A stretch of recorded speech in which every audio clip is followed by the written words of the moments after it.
Hello, hello mga mi! Ako nga pala ito ang inyong malditang ina with the heart. Masama man sa inyong paningin. Mabait naman pag inyong kakausapin. Okay, so for today's video guys, i-unbox natin yung aking napanalunan na multi-air fryer with rotisserie. Magbihis ka na, dali mo dyan.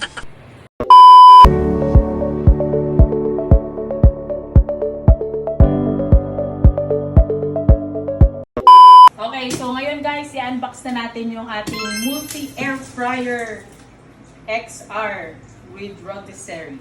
So, ayan. Multi-air fryer XR. Wala pa Pro Max. Okay, unbox na natin siya guys.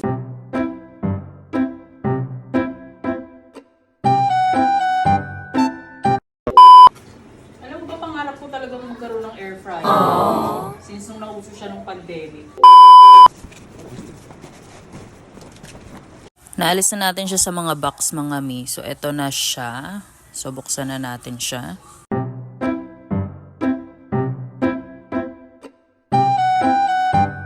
So, ito pala siya.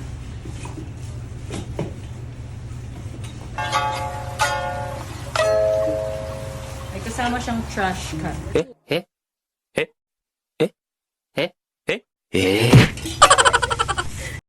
Kailangan nakarekta siya sa outlet guys. Nilipat namin siya ng pwesto dito sa may malapit sa sink. Ay. Oh. So sige nga, touch natin siya. Anong nangyari? Anong nangyari? Pindutin mo. Press and hold ba? Few moments later. Ayan, di kasi nagbabasa ng manual kaya hindi alam kung paano i-operate. So, na-figure out namin guys na kailangan mo muna siyang isarado bago mo siya mabuksan. Masyado kasi excited binuksan agad hindi nagbabasa, 'di ba? Kaya ang lesson natin dito, wag ka asyumera para hindi ka masaktan. Huy! So, pwede kang magluto dito ng fries, pwede kang magluto ng steak strips, tapos maglagay ka ng fish dyan. Ayan, fries. Ayan, steak strips ata to or salmon. Di ko alam. Tapos, ayan, pwede kang maglagay ng fish, ng pizza, chicken. Tapos, ewan ko, bacon ba yan? Shrimp. Kaya fried chicken.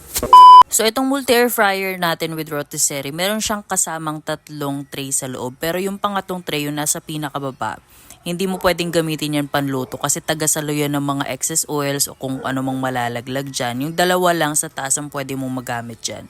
Pwede mong alisin yan pag gusto mong mag-rotisserie. Oh, alam mo kung ano to? Hindi mo alam. Ako rin, hindi ko rin alam. Sa totoo lang, dahil first time ko magkaroon ng air fryer, hindi ko alam kung para saan yan. Akala ko nga kanina trash bin yan. So, ayun. Lagyan mo lang siya dyan. Ito naman guys, yung gagamitin mo pag gusto mong mag-rotisserie ng manok. So, kailangan mo lang ilagay dyan yung meat na gagamitin mo pang rotisserie. At make sure mo lang na naka-hold siyang maigi. Ayan, dapat naka-fit. Kasi pag hindi siya naka-fit para sa'yo, baka maghiwalay lang kayo. Char! Pag naka-fit na siya dyan, pwede mo na siyang paikutin sa loob ng air fryer, kagaya ng pagpapaikot mo sa kanya. Lo! Okay, so ayan na, na-assemble na natin guys yung ating air fryer at alam na natin kung paano siya gamitin. So sa mga susunod na araw, subukan natin na magluto dito sa ating brand new na air fryer. Amazing!